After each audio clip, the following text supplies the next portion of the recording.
मला हेच करायचं आहे, तमुकच करायचं आहे, तर तसं होत नाही. नियमांना बागुलबुवा देऊन काही करून चालत नाही. शाळेत प्रवेश घेतल्यावर युनिफॉर्म घालावा लागतो. घंटा झाली की वर्गात बसावं लागतं. शिक्षक शिकवत असताना ते ऐकावंच लागतं. होमवर्क हा पूर्ण करावाच लागतो. शाळेच्या नियमांचं उल्लंघन करून चालत नाही. त्याप्रमाणे नवनाथ भक्तिसार या पोथीचं पारायण करत असताना तुम्हाला घालून दिलेल्या नियमांचं पालन हे करावंच लागणार आहे. त्यामुळे नाथपोथी वाचत असताना ती एवढी गूढ आहे की मनुष्याला जर काही मिळवायचं असेल तर ह्यातले मंत्र साधनेतून प्राशन करावे लागतात. आपल्याला आपण नाथपोथीचं हे पारायण कसं करायचं हे आज पहिले बघूया आणि मग नाथपोथीकडे वळू. म्हणजे जर कोणाला खरंच नाथपोथीचं पारायण करायचं असेल तर त्याचा एक दिशा पण मिळेल. म्हणजे जसं आपल्याला समुद्रात जायचंय, गंगेत पोहायला जायचंय, तर गंगेचा अंदाज घ्यावा लागतो, तलावाचा अंदाज घ्यावा लागतो, नदीचा अंदाज घ्यावा लागतो आणि नंतर आपण तिथे पोहायला जातो. तसं कोणतीही गोष्ट करताना ती नीट समजून घेऊन करा. कारण मी तुम्हाला पहिल्याच एपिसोड मध्ये म्हटलं की हे फार मोठं विद्यापीठ आहे आणि या विद्यापीठात आपल्याला शिक्षण घ्यायचंय. तर ते नीट सगळ्या गोष्टी समजून उमजून माहिती करून त्याच्यात शिरा. असं नाही की चूक झाली म्हणून तुम्हाला शिक्षा वगैरे काही होत नसते, पण आपण जर व्यवस्थित त्या ठिकाणी गेलो तर आपल्याला समाधान मिळतं, फलप्राप्ती मिळते, आपलं आत्मबल वाढतं, आपली आवड वाढते आणि एकदा आवड वाढली, एकदा आत्मविश्वास वाढला, श्रद्धे वाढली की निष्ठा वाढते आणि मग निष्ठेतूनच अनेक गोष्टी तुम्हाला प्राप्त होत असतात. त्यामुळे ह्या सगळ्या गोष्टी या जीवनात अतिशय महत्वाच्या आहेत. आता प्रत्येक माणसाच्या जीवनात काही ना काहीतरी चिंता असतातच, काही त्रास असतात, काही समस्या असतात. जगी सर्व सुखी असा कोण आहे? कोणीच नाही. जगातल्या कोणत्याही माणसाला विचारा, तुला काही अडचण आहे का, तू सुखी आहेस का? काही प्रत्येकाच्या ह्याच्यात आहे, कोण सांगतं कोणी सांगत नाही. पण त्याच्यावर प्रयत्नाने ते समस्या दूर होऊ शकतात. मानवी जीवनात जन्माला आलो म्हणजे भोग घेऊनच आलेलो, भोगाशिवाय माणसाचं जीवनच नाही. मग ईश्वरी सत्तेचं सहाय्य आपण ज्यावेळेस घेतो, नवनाथ भक्तिसार याचं पारायण हा कुठेही फार खर्चिक भाग पण नाही. फक्त नवनाथ भक्तिसार हा ग्रंथ तुमच्या घरी असणं महत्वाचं आहे. श्रद्धेने एकाग्रताने जर या ग्रंथाचं पारायण केलं तर दिव्य शक्ती तुम्हाला प्राप्त होते. नवनाथ तुमच्यावर कृपा करतात आणि तुमची संकटातून तुम्ही बाहेर येता. नवनाथ भक्तिसार ह्या पारायण दोन पद्धतीने करतायत. एक म्हणजे सकाम आणि निष्काम. सकाम म्हणजे तुमचा काही हेतू आहे, तुमचं काही काम आहे जे तुम्हाला सांगायचंय आणि त्या पद्धतीने तुम्ही करताय, त्यावेळेसही तुम्हाला नाथांचं अस्तित्व जाणवतं आणि निष्काम पारायण करता तेव्हाही तुम्हाला नाथांचं अस्तित्व जाणवतं. पण एक गोष्ट अशी लक्षात ठेवली पाहिजे की त्याचं वाचन करताना त्याच्यातल्या कथेशी, तिथल्या भावनेशी तुम्ही एकरूप झाला पाहिजे. एक अध्याय वाचायला साधारण 20 ते 25 मिनिटं लागतात. सुरुवातीचं पारायण करा. आता मनात वाचते, सध्या मी मोठ्यांदी नाही वाचत, कारण गुरुमाऊलीने घेतली आहेत करून. पण मोठ्यानी जेव्हा तुम्ही ते मोठ्यानी म्हणजे गजघंटेप्रमाणे आपल्याला ऐकू येईल एवढा, तर ते शब्द आणि त्या शब्दाचे व्हायब्रेशन जे आहे ते आजूबाजूला आपल्याला जाणवायला लागतात. एवढी ताकद ना त्याच्यातल्या एक एक शब्दामध्ये. आणि म्हणून ते करताना काही नियम पाळावे लागतात आणि संकल्प सोडावा लागतो आणि मग त्याची फलश्रुती आपल्याला सहज मिळून जाते. मग कसं करायचं? तर पारायण करताना जिथे आपण पहिल्यांदा आपल्या देवघरातली पूजा झाल्यावर ती जागा स्वच्छ करून ठेवावी. जिथे आपल्याला पारायण करायचं आहे, आपण पारायणास बसणार आहोत, तर बसण्याची जागा परिसर अत्यंत स्वच्छ पुसून घ्या. रांगोळी काढा, चौरंग काढा, त्याच्यावर एक छान पाट मांडा, त्याच्यावर वस्त्र घाला, ती पोथी ठेवा, आपल्या सद्गुरूंचा नवनाथांचा फोटो चौरंगावर ठेवा, पाण्याने भरलेला कलश ठेवा, सिद्धिविनायक, कुलदेवता, ग्रामदेवता, आदिनाथ, स्वामी राघवेंद्र, देवेंद्रनाथ, नवनाथ पट असे 5 विडे त्या ठिकाणी मांडायचे. त्या 5 विड्यांवर 5 सुपाऱ्या ठेवायच्या. आता ह्या सुपाऱ्या का ठेवायच्या? तर सुपाऱ्या म्हणजे दैवत आहेत. आपण म्हटलं चला या हो बसा आमच्या इथे, तर एवढी मोठी शक्ती आपल्यापाशी येऊन बसली तर आपल्याला तेच सहन होणार नाही. तर त्या सुपारीच्या माध्यमातून ती देवदेवता तिथे बसलेली असतात. मग ती सुपारी आपल्या हृदय कमलावर लावायची. आवाहनम करिष्ये, आवाहनम करिष्ये असं 3दा म्हणून ती सुपारी त्या विड्यावर ठेवली जाते. त्याच्या आधी ती सुपारी एकदा तामणात ठेवून गायत्री मंत्राने त्याच्यावर अभिषेक करून घ्यायचा आणि अंतःकरणातनं आवाहन करून सुपाऱ्या 5 तिथे ठेवून त्याच्यावर हळद, कुंकू, गंध लावून पूजा करायची. मनापासून नमस्कार करायचा. दही, दूध, साखरेचा नैवेद्य दाखवायचा आणि मग पारायणाला सुरुवात करण्याआधी 11 वेळा गायत्री मंत्राचा जप करायचा. गायत्री मंत्र हा सगळ्या मंत्रांच्या मुळाशी आहे. भानुसप्तमीला त्याची अनुष्ठानं केली जातात. एकदा जरूर साधकाने करून बघावी. रोज 24,000 वेळा मंत्र, 21 माळा. काय येते ना प्रचिती ती काही वेगळीच आहे. आणि 11 वेळा हा मंत्र म्हणून आपण पारायणाला प्रार्थना करायची असते. घरातले आई वडील मोठ्यांना नमस्कार करावा आणि मग प्रार्थना झाल्यानंतर वाचनास प्रारंभ करण्याच्या आधी म्हणजे प्रारंभ करताना नाथांचा एक सुंदर असा एक मंत्र आहे, तो म्हणावा आणि मग प्रारंभ करावा. तो मंत्र कोणता आहे?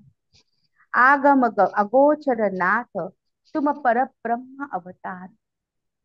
आगम अगोचर नाथ तुम परब्रह्म अवतार. कान में कुंडल सीर जटा अंग विभूति अपार. सिद्ध पुरुष योगेश्वर दो मुझको उपदेश.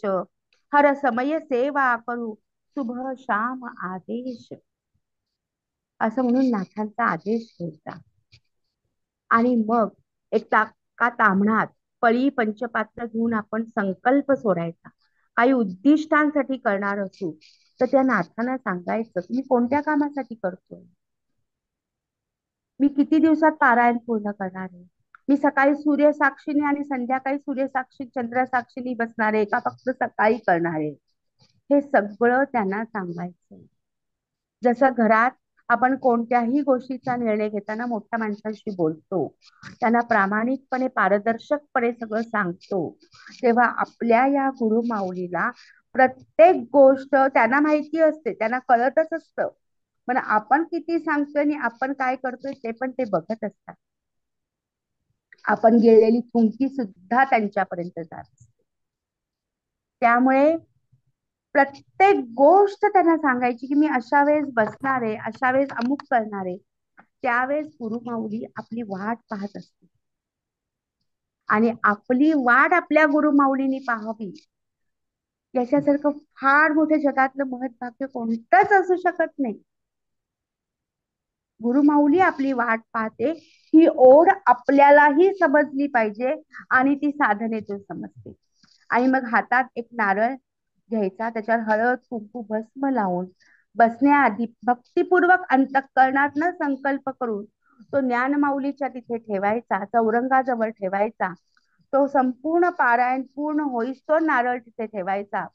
सकाळ संध्याकाळ आपल्याला जसं जमेल त्याप्रमाणे पारायण करायचं. पारायण म्हणजे नित्य वाचन नाही. पारायण आणि नित्य वाचन ह्याच्यात खूप फरक आहे. नित्य वाचन म्हणजे रोज मी एक अध्याय वाचतो, याला नित्य वाचन म्हणतात. आणि पारायण म्हणजे 7 दिवस किंवा 9 दिवस सातत्याने केलेलं पोथीचं वाचन पठण, त्याला पारायण असं म्हणतात. त्या काळात मांसाहार खायचा नाही, ब्रह्मचार्याचं व्रत पाळलं गेलंच पाहिजे. त्याच्यानंतर तुम्ही ते करत असताना अंतःकरण शुद्धीसाठी हा पोथी आहेच, तुम्ही सकाम उपासना करा, निष्काम उपासना करा, कोणतंही करत असताना हे नियम सगळ्यांनाच लागू होतात.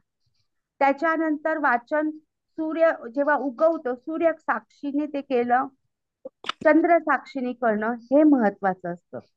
पोथी सुरू केल्यानंतर आपण ह्या वाचनाला बसल्यानंतर आपलं पारायण ते करून घेतात. मग आपण ठरवायचं आपण 7 दिवस करायचंय का 9 दिवस करायचंय, कारण 40 अध्याय आहेत. आता नवनाथ भक्तिसार ह्या ग्रंथाचं एक एक पान जेव्हा आपण उलगडत जाऊ तेव्हा लक्षात येईल की नवनाथ भक्तिसार या ग्रंथामध्ये त्यांनी 7 दिवसाचं पारायण दिलेलं आहे. काही ग्रंथात 9 दिवसांचं पारायण दिलंय. पण प्रथम पोथी वाचणाऱ्याला 40 दिवसात 7 दिवसात 40 अध्याय वाचणं कधी कधी कठीण जातं. मी तुम्हाला अगदी फ्रँकली सांगते. जीवाचा आटापिटा न करून, आपलं लक्ष लागत नाहीये, शरीर आपल्याला साथ देत नाहीये आणि तरी आम्ही वाचत बसलो तर आपलं लक्ष लागणारच नाहीये, त्याची प्रचिती येणारच नाही. तेव्हा आपली प्रकृती काय आहे, आपली मानसिकता काय आहे, आपली शारीरिक अवस्था काय आहे, याचा आधी आपण स्वतःने विचार करा. समोरून आलंय म्हणून करत सुटत बसायचं नाहीये आणि त्याच्या पळवाटाही करायच्या नाहीये. कारण मी पाहिलं की आमच्याकडे असे खूप जण येतात, माझ्या माहितीत असतात, त्यांना खूप मोठाले समस्या असतात आणि नाथपोथी सांगितली की नाथपोथीत नाथानाच त्यांचे प्रश्न जास्त असतात. म्हणजे कोणते? पळवाटांचे. म्हणजे खरंच कधी कधी हसायला येतात. तुम्हाला हवं एवढं मोठं, मग त्यांचा एक ज्ञानाचा ग्रंथ वाचायला तुमच्या किती पळवाट. म्हणजे आता 10वी 12वीच्या परीक्षा झाल्या, विद्यार्थी जर म्हणाला मी 3 तासात नाही, मी 4 तासात पेपर दिला, मला पेपर दिल्यावर तो म्हणाला नाही मला आत्ता आठवलं मी आत्ता लिहितो, तर चालेल का? हो, नाही चालणार ना. ते नियम आहेत, नियमात बसूनच करावं लागतं काही गोष्टी. नियमांचं उल्लंघन कसं करून चालत? ते काय आपले नोकर नाहीयेत ना, आपल्याला पाहिजे त्याप्रमाणे त्यांना नाचवायला. माणसाची मनोवृत्ती झालीये, त्यांना वाटतं की आम्हाला आम्ही लौकिक मागणी करतो म्हणजे आमच्या पद्धतीनेच सगळं झालं पाहिजे. असं नसतं. आपण त्यांचे नोकर, ते आपले नोकर नाहीये. मी एवढं केलं तरी मला काय केलं नाही, मी कशाला करायचं म्हणून. अरे नको करू, ते नाही तुझ्या पायाशी आलेत माझी साधना कर सांगायला. आपण आपल्या जीवनाचा विकास करण्यासाठी तिथपर्यंत जातोय ना. मग आपण त्यांच्याबरोबर आपल्या स्वभावाप्रमाणे अरेरावी करून चालणारच नाही. लोक आज वागतायत बाहेरच्या जगात, बाजारात, हे सगळं मी जवळून बघतेय. एका बाईनी फोन करून सांगितलं तुम्ही की पारायण केली, माझी 3 पारायण झाली पण आता मला नाही होणार हो. का नाही होणार? मला ना पारायण करताना सारखी भूक लागते. नाही ठीक आहे, भूक लागत असेल तो इंद्रियांचा भाग आहे, पण मग तुम्हाला सकाळी तुम्ही उपासाचं खाऊन बसा ना, मी कुठे नाही म्हणते. म्हाताऱ्या बायकांना आपण सांगणार नाही होत की तुम्ही निर्जली करा, न खाता पिता करा, नाही शक्य ती गोष्ट. डायबेटीस आहे, न खाता पिता दिवसभर कसं बसून चालेल? नाता नाही आवडणार ते. मग सकाळी तुम्ही उपासाचं खाऊन बसा, दूध प्या, फळं खा, 2 तासांनी उठा, पाय मोकळे करा, जरा पडा, नंतर आंघोळ करून परत बसा. पण तुम्ही कसं आळवता हे महत्वाचं आहे. नाही हो, मला किती खूप भूक लागते, मला किती नॉनव्हेज खाल्ल्याशिवाय जमतच नाही हो. अरे मग तुम्हाला काहीच कसं जमत नाही तर मग हे कसं नाथाने जमवावं असं कसं वाटतं तुम्हाला? सगळ्या गोष्टीत आपले नियम त्यांना घालायचे. ही मानवाची वाढलेली प्रवृत्ती जी आहे ना नाथपोथीच्या बाबतीत, ही मी जवळून असंख्य हजारो भक्तगणांकडून पाहिली आणि मला हसायला येतं. मग शेवटी मी काही वेळेस त्यांना सांगते तुम्हाला मांसाहार खायचा आहे ना, पण पोथी वाचायच्या आधी खायचा नाही. खाऊन तुम्ही बसाल तिथे तर कसं काय चालेल? अरे कुठेतरी त्या शक्तीची जाणीव ठेवा. म्हणून मला नवनाथ भक्तिसाराबद्दल सांगायच्या आधी ह्या गोष्टी खूप क्लिअर कराव्याशा वाटल्या. की अनेक लोक आहेत की आमच्या घरात मासिक पाळीचा प्रॉब्लेम आहे. अरे मासिक पाळी हे बाईला मिळालेलं वरदान आहे, त्याचा स्तोम काय वाचवताय तुम्ही? शिव पार्वतीच्या ऐक्यातूनच ही सृष्टी निर्माण झाली आहे. सांख्ययोग आपल्याला काय सांगतो? प्रकृतीचं महत्व कसं सांगतो? स्वामी समर्थ सुद्धा सांगतात. अरे एका बाईने एका बाईला सांगायचं तू बाजूला बस. अरे मासिक पाळी हे शरीराचं शुद्धीकरण आहे, गर्भाशयाचं शुद्धीकरण आहे, ते विज्ञान आहे. सिद्ध सिद्धांत पद्धती आणि गुरुचरित्रात सुद्धा मासिक पाळीचं महत्व जसं सांगितलंय, तिथे नवीन जन्म दिला जातो तेव्हा त्या प्रत्येक दिवसाचं महत्व सांगितलंय, त्याच्यातलं विज्ञान उलगडून सांगितलंय, त्याच्यातलं शरीरशास्त्र उलगडून सांगितलेलं आहे. त्यामुळे अशुद्ध रक्त जातं, ते शरीराचं शुद्धीकरण होतं, तेव्हा फक्त हवन कुंडापाशी जाऊ नका, धुनीपाशी जाऊ. देवाला जाऊन कोणी मिठ्या नाही मारणार आहे, पण त्याचं प्रस्थ माजवू नका. विटाळ चालणार म्हणून त्या स्त्रीला वाईट लेखू नका. मी एक स्त्री असून मी सगळ्या समस्त स्त्री जातींना सांगेन, गुरुचरित्र नवनाथ भक्तिसार हे प्रत्येक स्त्रीनी वाचलंच पाहिजे. खूप जण म्हणतात स्त्रियांनी हे कशाला वाचायचं. मध्ये आमच्या मठामध्ये गायत्री मंत्राचं अनुष्ठान होतं, जास्तीत जास्त जप करावा. एका स्त्रीने मला फोन करून विचारलं की ते बायका म्हणत नाहीस गायत्री मंत्र, त्यामुळे तुम्ही काही मला हे सांगू नका. म्हटलं तुम्हाला नसेल करायचा तुम्ही करू नका, पण बायकांनी करायचं नाही असा अपप्रचार तुम्ही करू नका. सांगायचा मुद्दा, नवनाथ भक्तिसार हा ग्रंथ प्रत्येक स्त्रीने वाचावा. पाळीच्या 5 दिवसात वाचू नका, पण ज्यांच्या घरात पुरुष करणार आहेत, मासिक पाळी सुरू झालेली आहे स्त्रीची, तर ठीक आहे, तीही त्या ठिकाणी न येता पुरुषांनी त्याचं पारायण केलं तरी काहीही हरकत नाही. मेरी भक्ती गुरु की शक्ती हा मंत्र जपा, नाथ तुमच्याकडून करून घेतात. फक्त पारायण काळात बाहेरचे पदार्थ खाऊ नका, एक वेळचा उपवास करा, गादीवर झोपू नका. सुतक सोयर सुतक आल्यास त्याच्यावर उत्तर पूजा करून घेऊन दुसऱ्यांकडून ते पूर्ण करून घ्या, किंवा नंतर करा, ते काही हरकत नाही. माझ्या ह्याच्यात खंड पडला, माझ्या ह्याच्यात अडचणी आल्या, माझ्या नाथाने एक असं कसं केलं असं म्हणून नाथांना दोष देऊ नका. एका घरात मी असं पाहिलं की त्या स्त्रीने नवनाथांची खूप सेवा केली आणि मिस्टर गेल्यानंतर म्हणाले मी नाथपोथी फाडून टाकणार आहे, मला नाही वाचायची नाथपोथी. माझे मिस्टर कसे गेले, अरे असं नसतं ना. जीवन जगणं आणि मृत्यू हे प्रत्येकाला ठरलेलं आहे, तेव्हा कोणत्याही गोष्टीचा दोष नाथांना देऊ नका. नाथपोथी करत असताना तुमची दिवसभरातली कामं तुम्ही चालू ठेवा. तुम्ही नोकरी करून तुम्हाला करायला जमते जरूर करा, परान्न खाऊ नका. गुरुमंत्राचं जप चालू ठेवा. कुणाचं वाईट चिंतू नका, कुणाशी भांडू नका, कुणाचे तळतळात घेऊ नका आणि कुणाला देऊ नका. सतत तुपाचा दिवा हा तिथे लावून ठेवा. मग हे पारायण करत असताना कधी 3 दिवसाचं केलं, 5 दिवसाचं केलं, 9 दिवसाचं झालं तरीही चालेल, पण पारायण करताना तुम्हाला येणाऱ्या अनुभूती, तुम्हाला मिळणारे संकेत हे एका कागदावर लिहून ठेवा वाचता वाचता. कारण कालांतराने आपण थोड्या वेळाने विसरून जातो.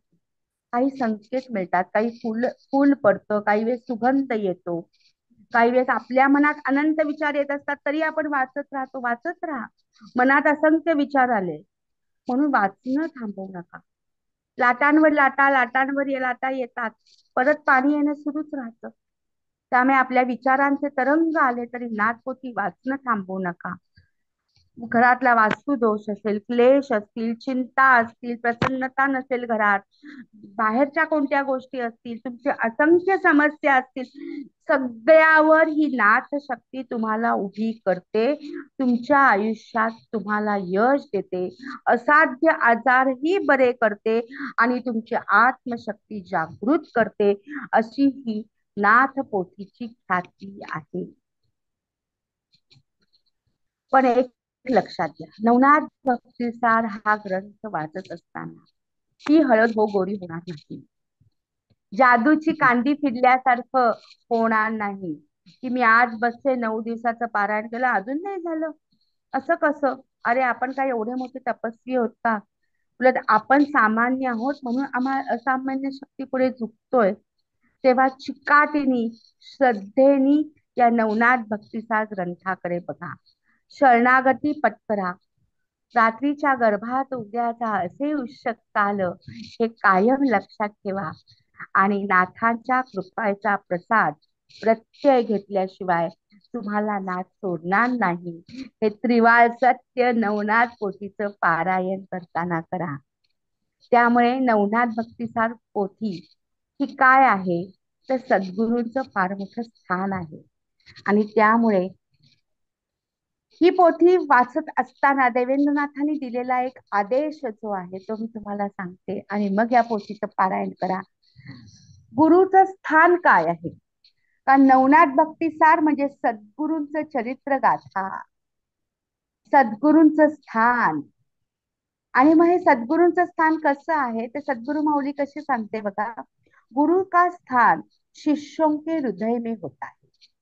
एक शिष्य एक दिन धुनी के पास बैठ के जोर जोर से पुकारने लगा, गुरुजी मुझे दर्शन दे दो, गुरुजी मुझे दर्शन दे दो. 10 दिन उसे गुरु का दर्शन नहीं मिला. फिर धुनी के पास बैठकर गुरु को पुकारने लगा. जोर जोर जोरात जोरात आवाज करत होता. जोरात जोरात रडायला लागला. गुरुनी त्यांच्या शरीरात प्रवेश केला आणि काय सांगितलं, शिष्य गुरु को अपने शरीर में पाकर घबरा गया. तुम्ही किती हट्ट केलात म्हणून लगेच गुरु तुम्हाला देणार नाही. गुरु हे विचार करत असतो की याची प्रकृती कशी आहे, याला हे झेपणार आहे की नाही, याला जमणार आहे की नाही, याच्या आयुष्याला हे पूरक आहे. लक्षात ठेवा, आपल्याला विचार आपल्या अपेक्षा खूप खूप आहेत, पण त्या अपेक्षांच्या पूर्ती बरोबर आपल्या जीवनाची व्याप्ती, मर्यादा, प्रकृती, मानसिकता, गरज, आपलं प्रारब्ध हे सगळं आपल्यापेक्षा आपले गुरु ठरवतात आणि त्यांना हे माहिती असतं. आणि मग त्याच्या शरीरात तो प्रवेश केल्यानंतर त्याला ते सहन नाही झालं आणि नंतर त्याच्या शरीरातून बाहेर आल्यावर गुरुच म्हणाले, जब तू साधना करता है तभी मैं तेरे शरीर में रहता हूँ, फिर तुझे अलग देखने की क्या जरूरत है.